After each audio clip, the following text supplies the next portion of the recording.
Hey guys, Tyler here, technical artist with World Labs. I hope you're having a great day so far. Today we have a really exciting tutorial ahead of us. We're going to be going over how we get our splats from Marble and into Houdini 22 for relighting. Let's dive in. All right, so we have this amazing environment that we've generated in Marble and we're ready to begin the relighting process in Houdini 22. The first thing that we need to ensure is that our download settings are set correctly. So to do that, I'm going to click download and click settings. We just need to ensure that our splat file format and our coordinate systems are set. So our splat file format should be a POY and our coordinate system should be OpenGL. Since they already are, we're going to close this dialog box and we'll click splats to download our splat. Now, before we really dig into Houdini, I want to make sure that our project is configured correctly. So we're going to go to File, and we're going to New Project, and I'm going to jump over to my file browser real quick, Explorer, and I'm going to go to a folder that I've already made. That's going to be the location of our project. Paste that in, and we'll call this Desert Scene. And then we also want to make sure that we have a custom folder location, custom folder called Splats. And this is where we're going to put our splat actor. So we click Accept.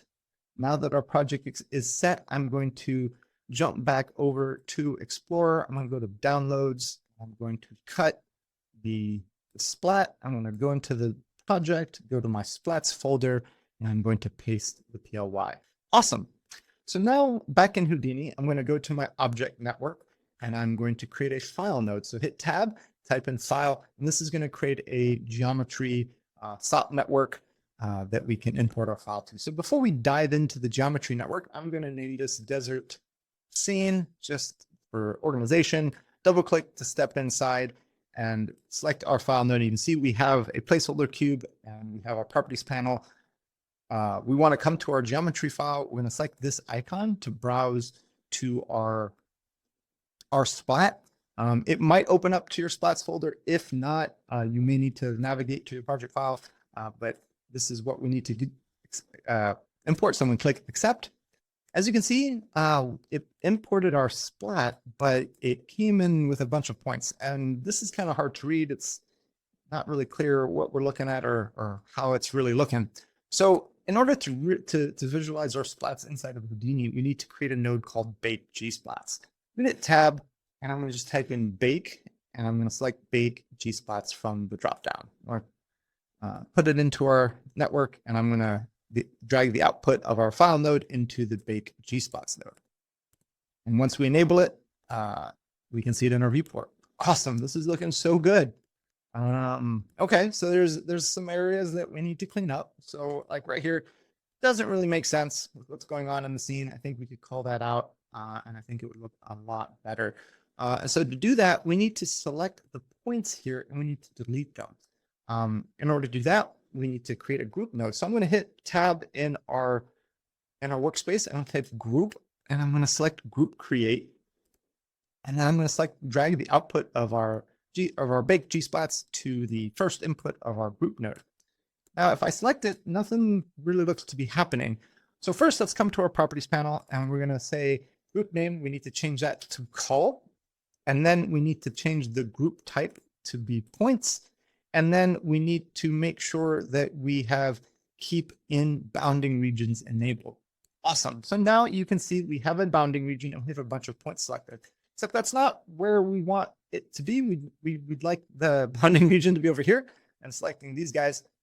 So to do that, we're going to be needing to move the size and the center of our bounding box. So the center is going to control the position and the size is going to control the size. So we're going to just move this over. Beautiful. I'll make it a bit taller, a bit thicker, longer. It needs to be a lot taller. Cool. And then we need to move it up a little bit. Not grabbing our floor ones.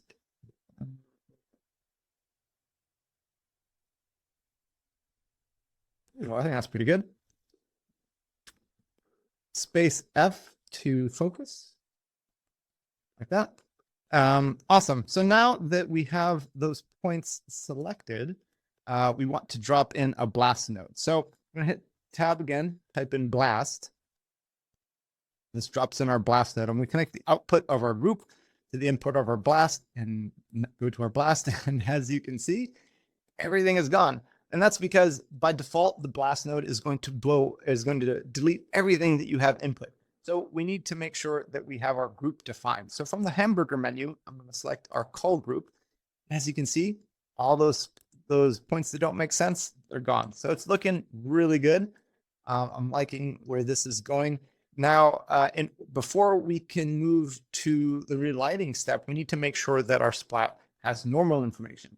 To do that, we're going to create a new node called normals from splats. So hit tab, we'll type in normals, and we're going to select labs normals from gsplats. Drop that in, and I'm going to move the output into the input and activate the normals from splats, and it's going to think for a second. Awesome. So now that it's cooked, we have normals on our splat. And to visualize that, we can select our normals from splats and check visualize normals. As you can see, we have normal information on our environment. This is looking pretty good. If you want to refine that, you can come up to this voxel scale and fiddle with the settings. We find that for this environment, one worked pretty well for us. So we're just going to leave that there. I'm going to uncheck visualize normals so that we remove that visualization. And we are ready to begin the relighting step. So the next thing we need to do is we're going to create a null node so that we can easily select the output of our environment chain. So I'm going to hit tab, type null, select it from the list. I'm going to double click to rename, and I'm going to name it env out. And then I'm going to output the first output of the normal gsplat into the input of our env out. And that is looking pretty good. So the really cool thing about null nodes is that when you reference them someplace else, any edits that you have to this string of to this chain, this network, will propagate down to this environment out node or this null node. So let's say we wanted to do some more tweaks. We wanted another blast node where we remove the spire. We could just drop in another blast node, and then we wouldn't have to update any of the sources. So that's pretty nice. Okay. So now that we have that there, we just need to head on over to our stage. So I'm going to click Object. I'm going to click it again. I'm going to select Stage from the dropdown. And this brings us into Solaris, which is our where we can set up our Houdini rendering. Get our splat into our stage, we need to import our SOP. So to do that, we're going to hit Tab, and we're going to type in SOP, and we're going to select SOP import from the dropdown. And then we're going to come up to SOP path, and we're going to select this icon to navigate to our env out node. I'm going to click accept.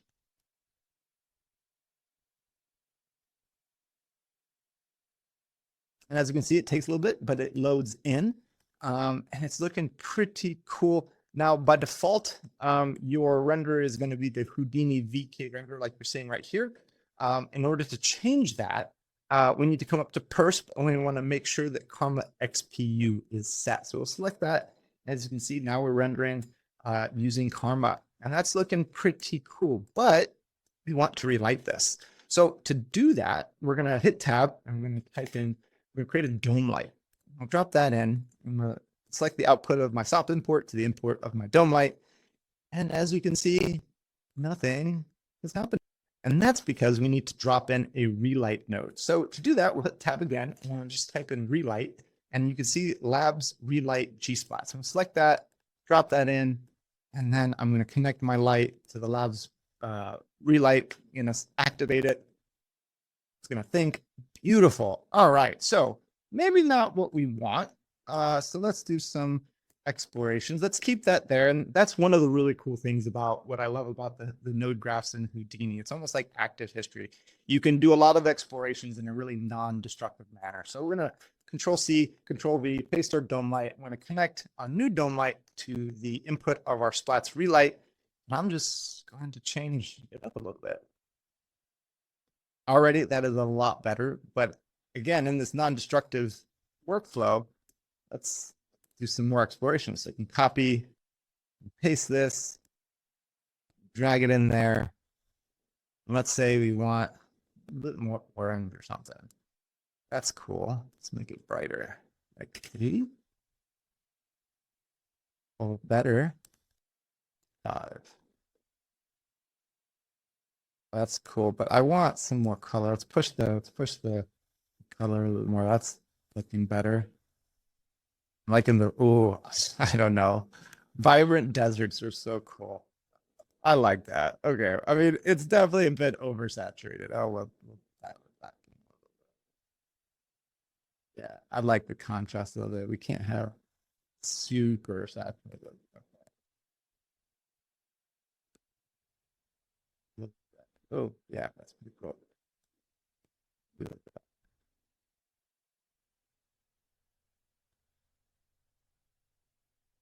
Okay, we'll be done. I like this. This is pretty cool. Okay, so now we have our lights. We have our light is being applied to our splat. It's looking really cool. We just need to render it. So now we need to define a camera angle that we're going to render from. So this is the fun part, right? Now we get to maneuver our viewport camera to find a cool angle that we want to render. So maybe like something like that. All right, we'll hold on to that. Get those footprints or something in. I kind of want to get that dune. I like that back dune. That's pretty cool.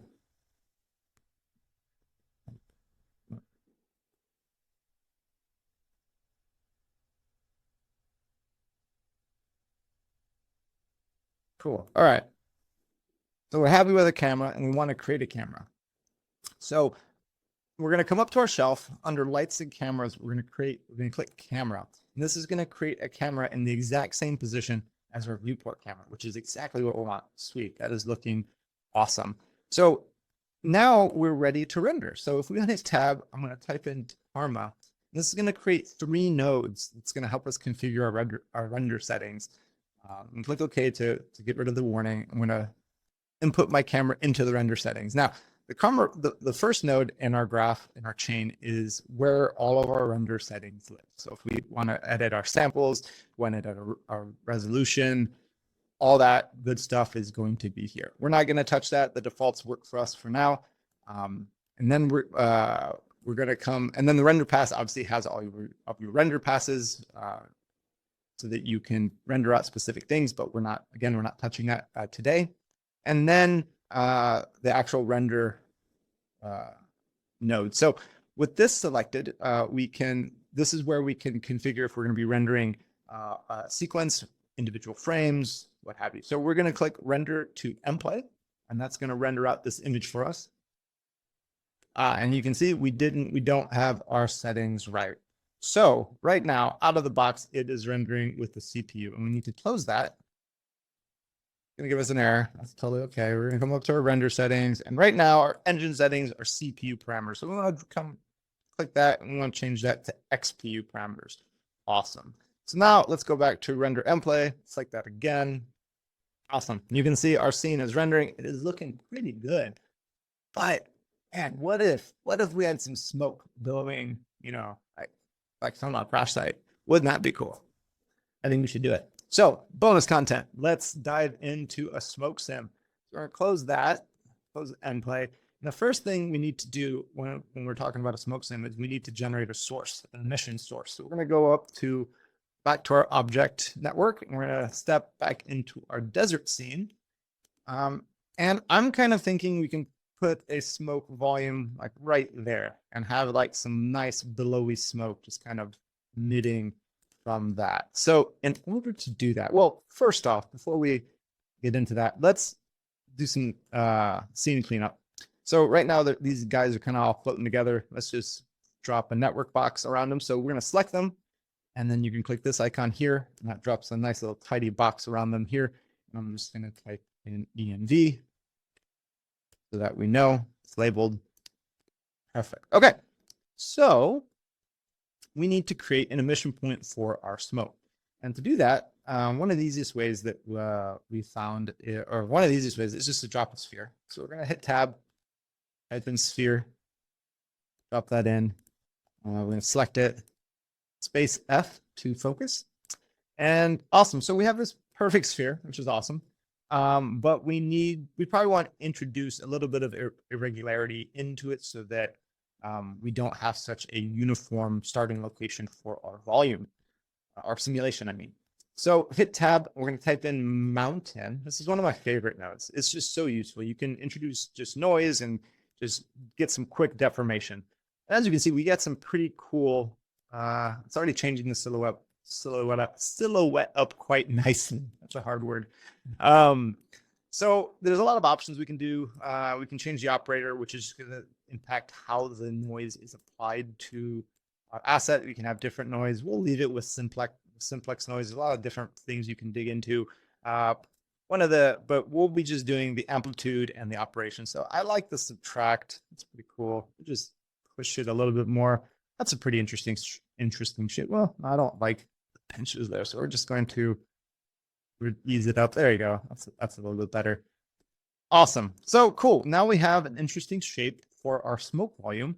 We have our mountains. Now we need to put it in position. So it's kind of hard to place it right now. We don't really have a good idea of where it is in our environment, things like that. So what we want to do first off is we need to be able to move this asset. So we're gonna hit tab, hit transform, and connect our mountain node to the transform node. And now I'm going to select my transform and I'm going to shift select blast, and I'm going to hold alt and I'm going to drag from the output of transform and I'm going to release, and it creates this awesome merge node. Now with the merge node selected, I'm going to highlight my transform node and I'm going to click on the show handles there. And now I can position my smoke starting point, my asset, my sphere, and still see what's going on in the environment. So we're just going to place it like roughly there-ish. Awesome. That's pretty cool. Okay. Now that we've placed our asset, our smoke starting point, we can begin to define the smoke sim. Okay, cool. For real, done this time. All right. So the next thing we need to do is we need to define we need to start adding elements for our sim. So the first thing we need to do is add a Pyro source. So I'm going to hit tab, type Pyro, and I'm going to select Pyro source from the list, drop that in. I'm going to connect my transform node to the first input of my Pyro source. I'm going to select it, and as you can see, we have a scattering of points on the surface of our sphere. Now, that's almost what we want. These points are going to be the starting locations for our smoke sim, but it would be better if we had a bunch of them inside of our shape. So with the Pyro source selected, I'm going to come up to mode that right now it's currently set to keep input. I'm going to select it and I'm going to select volume scatter. Now I have a bunch of points inside of my shape, which is awesome. Now the next thing we need to do is we need to add an attribute. So I'm going to click on the plus icon. Right now it's set to custom. We're going to select the drop down and we'll select density. Awesome.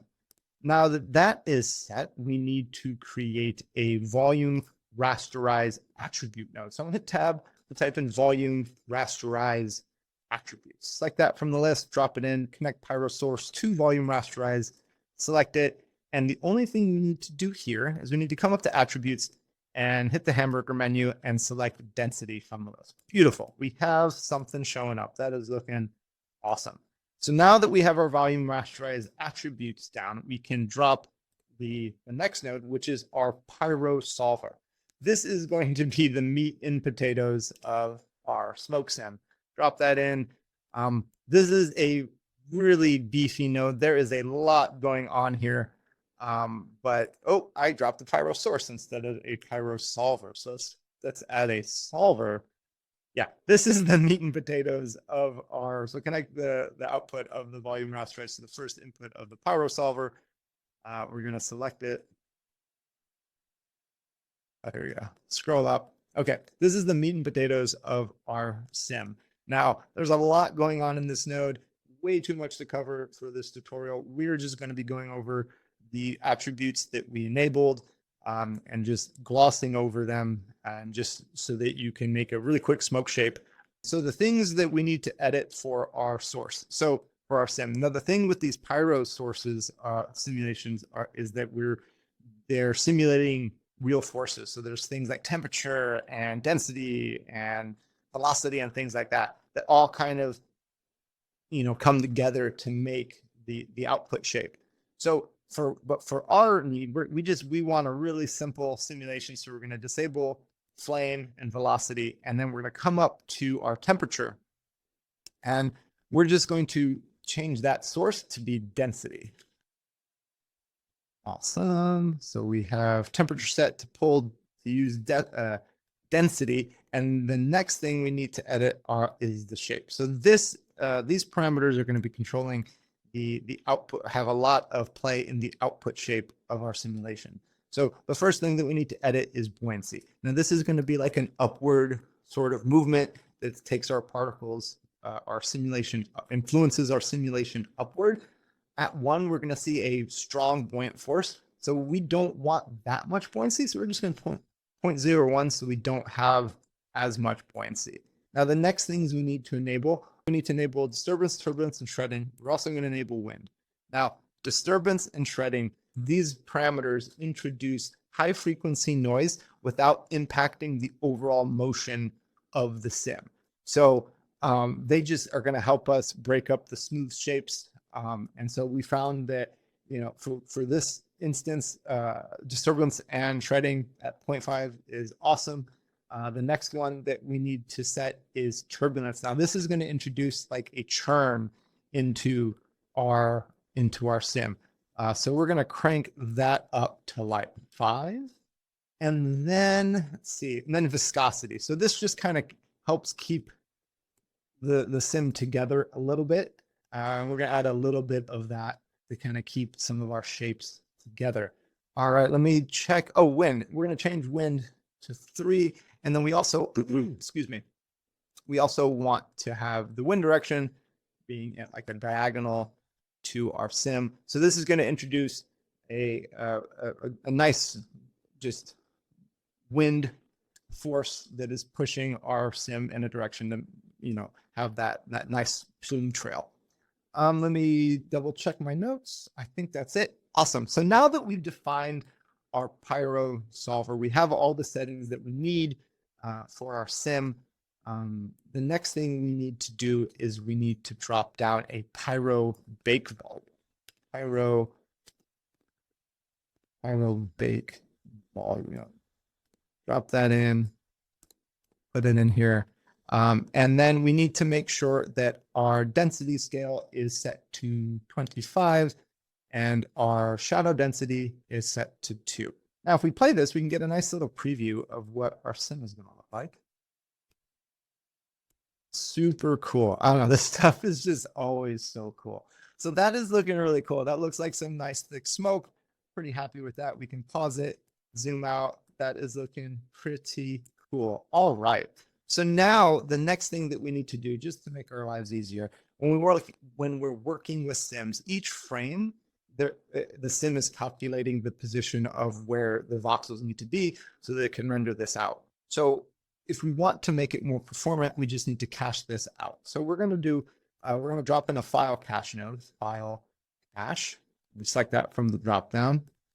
And we're going to connect our file cache node to the Pyro bake volume. And then we just need to, we're going to say base name is going to be smoke. And then our frame range 1 to 240, which is what we have down there. Beautiful. That's awesome. And we're just going to save to disk. Awesome. So now that we have cached our simulation, we can scrub through it. It's a lot more responsive in the viewport. That is looking super cool. And so now we can drop a null node in, place that down, and we're going to name this smoke. So now this is ready to kick to Solaris, but I'm going to delete our merge node real quick. Just do a little bit of scene cleanup, drag this to the middle. I'm going to select our node chain, move it there, and we're going to put a group on it, name it smoke. Awesome. I'm going to drop this down. Yeah, that's a lot better. Okay, awesome. So now we have our smoke. I take our file cache node, I select our blast node. I'm gonna in the output. Now we have preview of our scene. Looking pretty cool. We have our smoke billowing from our crash site. That is looking pretty awesome. I like that. Some are so cool. You can't play. It's rendering. It's looking super sweet. Awesome. So hit pause. Okay, so now we have a null for our smoke. I'll just put out. Be consistent. Awesome. Cool. So now we have that, and we are going to jump to Solaris. So we're going to go over to Solaris. Go to our stage. Gonna think. Awesome. So now that we're in our stage, we need to bring in our smoke sim so we can light it and add it to the scene. So we do the same thing. We're going to do SOP import, select it there. Then we're going to click this icon to choose our operator, and we are going to select smoke out, accept. Awesome. I'm just going to select him so he is rendering. Beautiful. Okay. Really cool.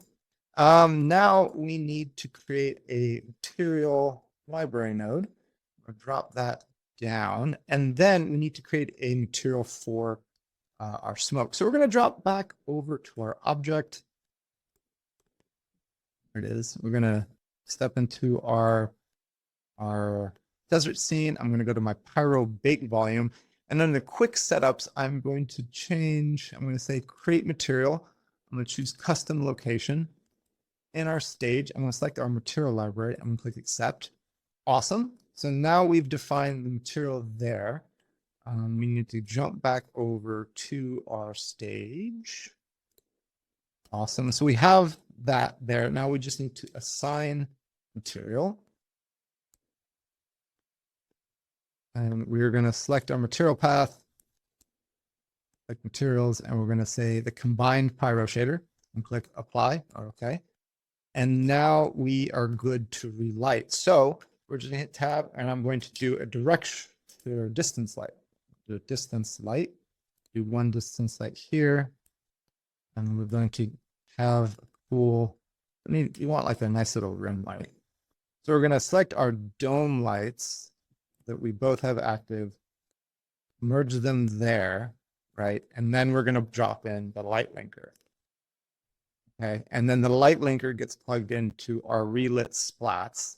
Now we're going to select our light linker, and I'm going to drag out our SOP import 2, which is our smoke volume, and I'm going to drag the dome light to not affect. Beautiful.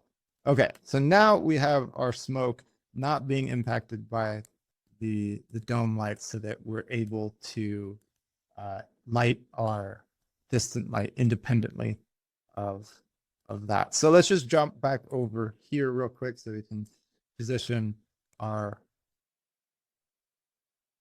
directional light. Location doesn't impact it, but I just like having it close to what it's impacting so that I could see. We want a little bit of down angle on that. Let's go back to our relight.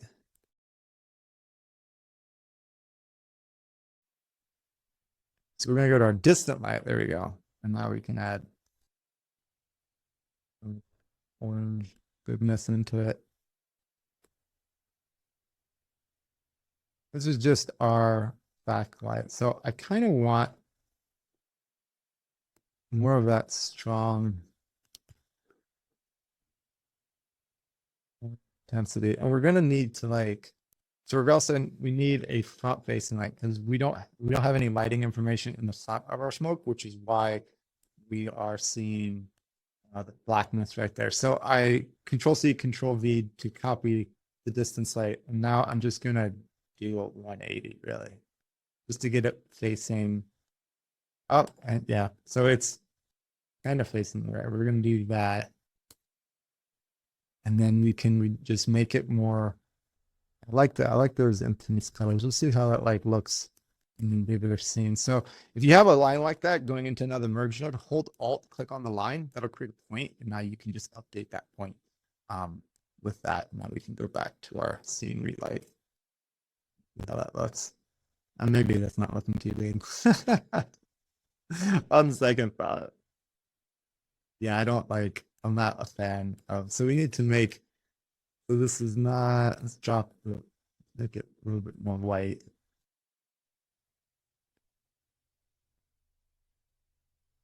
Definitely drop the intensity a little bit. Looking better. And we'll drop the intensity of this guy a little bit too. So back to this guy. We're gonna pull a color from the scene. Click on the dropper. I just want like that because I want to try to ignite some of that bounce. Yeah, that's a lot better. I like that.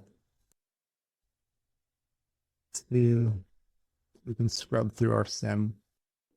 All right, cool. So now that we have our lights, let's do a little bit of scene cleanup here too. So we're gonna select our environment and create another network box.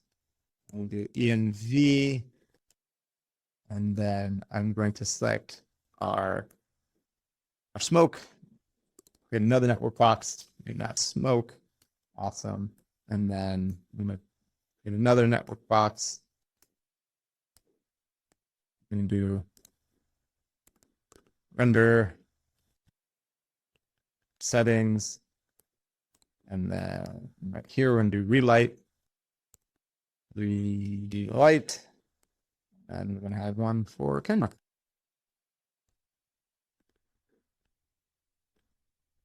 All right. So now that we have our scene organized, it's looking pretty nice. We have our light set up. We have our material set up for our smoke. We have a camera set up. We have our render settings in.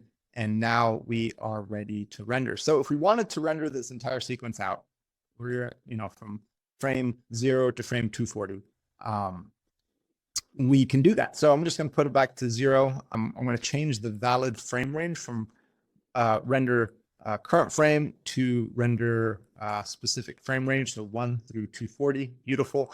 And then I'm going to click render to template. And this is going to open up the render window.